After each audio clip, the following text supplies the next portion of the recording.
Well, as I mentioned, the two Williams dominating practice by being on the front row of the grid. Behind them, Ayrton Senna and Schumacher. No love there, same engines, and as you can see, only 0.2 of a second separating, so that should be a real ding-dong battle. The green flag shows that everything is clear at the back.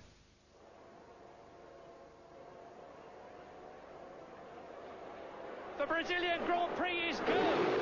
Prost gets away. There was a very quick start at the back, but leading into the first corner, it's Alain Prost, and Ayrton Senna goes through on the inside and takes second.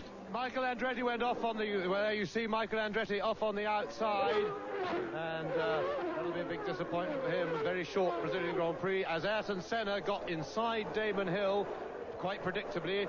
A good start by Senna, but Hill, quite rightly, taking it very cautiously after his bad opening lap in South Africa. And here we see the start again. Now there's Senna going inside, and Michael Andretti on contact there with another car. I can't quite see who that is. And two cars off. I think it was Riccardo Patrese, but we'll soon be able to check. But anyway, those two cars gone off at the start. Why, no, it wasn't Riccardo Patrese.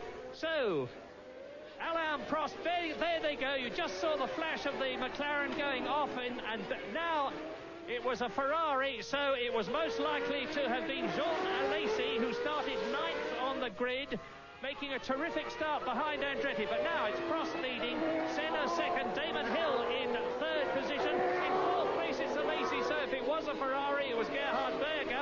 And there's the replay. My goodness, that's a big one. That is a very big one indeed. You saw on the replay a colossal impact, and over the line goes Prost leading, Ayrton Senna in 2nd position, and there was Martin. Incidentally, so far Senna is keeping closer to Alain Prost than we expected, and this is good news for the race. But I'm sure that Prost will start to gradually, as his fuel load lightens and he takes the thickest bit of the rubber off the tyres. In fact, Prost is beginning to stretch his lead already. Bends now from turn 6 up to turn 11, and Damon Hill is now getting to be in a position where he's close enough to take Ayrton Senna as they come up the hill here and into the tremendously fast left-hander which leads into the top straight. So Damon Hill going for it. Now he's in a position to try and take 2nd place. Let's see if he does it. He's got the power advantage. Yes, he shouldn't have tried to get inside Senna there. He needs, and Senna going to protect the inside. I think Senna will leave his braking very, very late. Hill can dominate the corner from there, and Hill has done it. And that was good driving because Senna didn't give way easily. I was surprised Senna didn't go to the inside of the track all the way up the straight then to force Hill the long way round. But that is Hill likely to be gone now, and you see that Hill stuck to his guns. Senna tried to unnerve him, but Hill always had the dominant line for the corner. Now Hill will start to get away, and Hill stretching quite a lot already, and of course Senna is now going to come under pressure from Michael Schumacher. Now this is good news and bad news. Good news because Damon Hill is up into 2nd position. Bad news because Ayrton Senna will be dispirited by this. He will keep on fighting, but the Brazilian is driving for McLaren on a race-to-race basis. He hasn't signed for the rest of the season. He's known to be putting terrific pressure on the McLaren management for more money, but equally important, he's known to be putting terrific pressure on Ford to get the same series of engine that the Benetton team behind him have got, because Michael Schumacher has got a more advanced form of the Ford V8 engine than McLaren have, and if Senna can't get more power, never mind more money, there's a danger of him not driving for the rest of the season. His place might be taken by Mika Häkkinen. We've heard there's a possibility even that there'll be 3 McLarens at Donington in 2 weeks' time for the European Grand Prix. I hope that is so, because not only will it make the race more interesting in itself, but it would mean that Ayrton Senna would be driving there.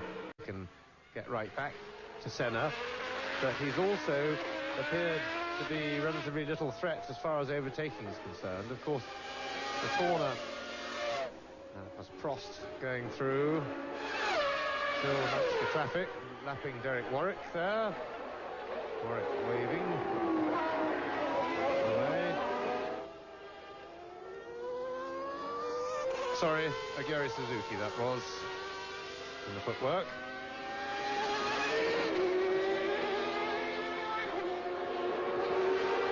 Suzuki, the Japanese driver, and now here is race leader Alain Prost carrying number 2. I've told you before, but I'll tell you again that Alain Prost is number 2 because there is no number 1 in this race or any race this year in the World Championship Series, because it is traditionally carried by the world champion, who of course is racing in Indy racing this year. That's the McLaren team, who are obviously now, are they? It looked to me, I only had a quick look at the tyres, but it looked to me as though they were getting a set of Goodyear wets ready with their asymmetric tread, and that could be very significant indeed for Ayrton Senna. Into contact and off the road, and that is a worry for the future. Schumacher closer to Senna. Now, let's hope our producer stays with this shot all the way round, because this is as close as Schumacher has been, and of course it's the corner onto the straight that matters.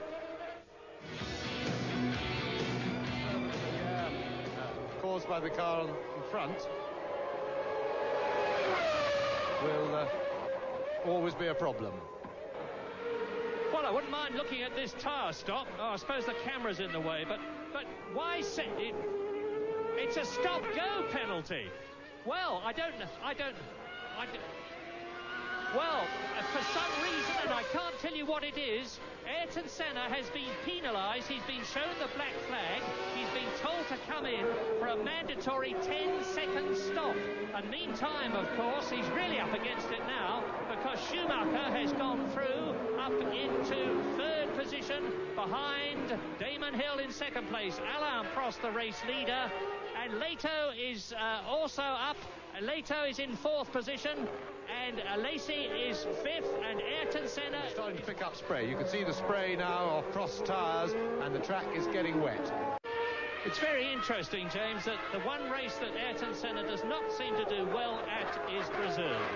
The year he won, if you remember, he finished in a state of absolute exhaustion, slumped in the cockpit of the car, and incidentally it was slopping wet then too. He just got home to win the race, but time after time in Brazil, Ayrton Senna has gone down for some reason or another, whereas time after time, Alain Prost has won. Alain Prost, of course, has been in Grand Prix racing now for some 13 years, including the one he didn't actually drive last year. He's won 6 times in Brazil, but he's also had a lot of seconds and thirds. Brazil is for Prost, but Brazil does not seem to be for Senna. Yes, it works like that, I think, Murray, for all drivers. As a result of which Ayrton Senna regained the 2nd position he had lost to Michael Schumacher. The same thing could happen here, because it's very close indeed, except that the battle is for 3rd position, as the McLaren and the Benetton, respectively, both with Ford V8 engines, close up on Michele Alboretto's Lola Ferrari. That's the Scuderia Italia team, which last year used a Dallara chassis. And Alain Prost is very secure at the present moment. He can afford to have a very leisurely pit stop.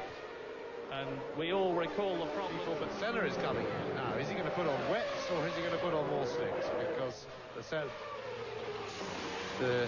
whilst there is cloud about and wet tyres for Ayrton Senna, he's still got the labels on. Brand spanking new. Look at that. Still with the labels on. 6.9 seconds now. Senna's got an advantage. The others will have to clear the debris, and we will try and... I'm just trying to identify who that... It looks like Eric Comas running across the track to me. Eric Comas from the LaRousse team, and it was Katayama. So the Tyrrell is out, and there is Prost. Prost has gone off.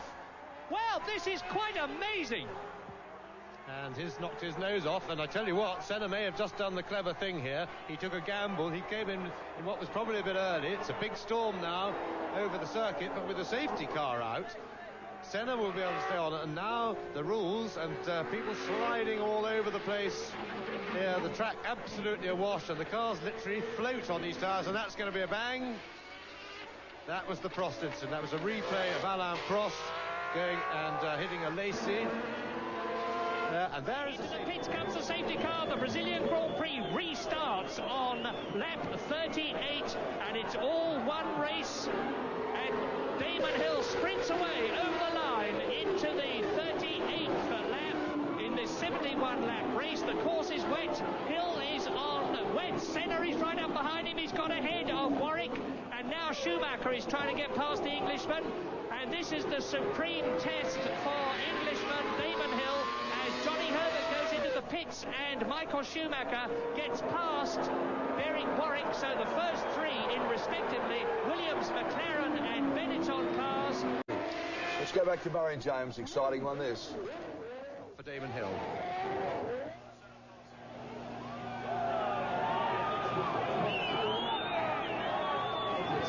It's a good one, and he's got away pretty well from the stop too.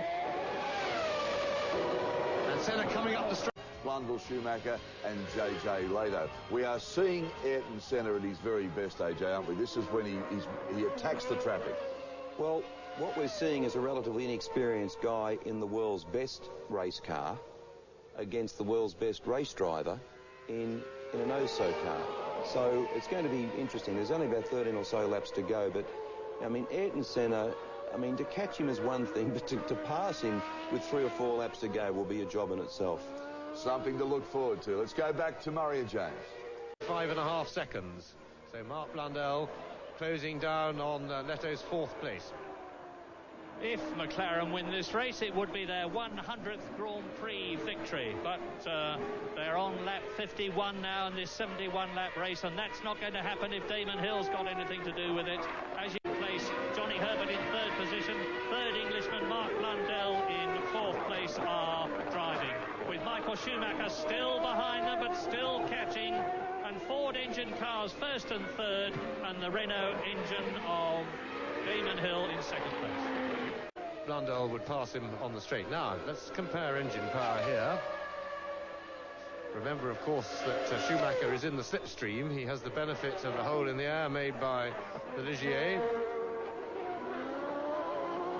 And he's made it. Just a little grab on the left front brake there, puff of smoke, but Schumacher's made it inside, and that was a beautifully judged overtaking manoeuvre. Yes, absolutely. This is just the race that Damon needs. It's been wet. It's been the safety car's been out, and he's come through it all. And he will have a much greater understanding from this of what a long slog a Grand Prix is, and how patience is a virtue that is much rewarded in Grand Prix racing. Oddly enough, as we know, it's a sprint, but it's a long sprint. Senna now untroubled, but the excitement behind is over. Johnny Herbert now, who has got a very charged up Michael Schumacher aiming at him. The gap, but Lacey is between them, and that will work in Herbert's favour. As they crossed the line last time, the gap was 4 seconds. Now Herbert, if he stays cool, and there is Johnny Herbert, should be able to fend it off, and there is Schumacher, and Schumacher is absolutely flying, but being denied by Lacey, who's 2 laps out of contention. When he started waving to the crowd before the end of the race, and Sod's Law bit him, but a wonderful victory for Ayrton Senna, the crowd going absolutely wild.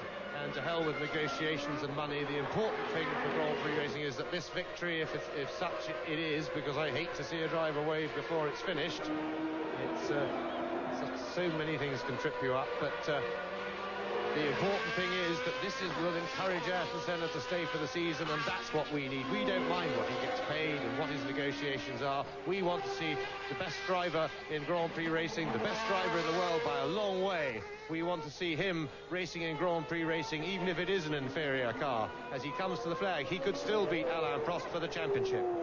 And it will be his 37th Grand Prix win, and Ayrton Senna, to the delirious delight of his countrymen, wins in Brazil in his own time.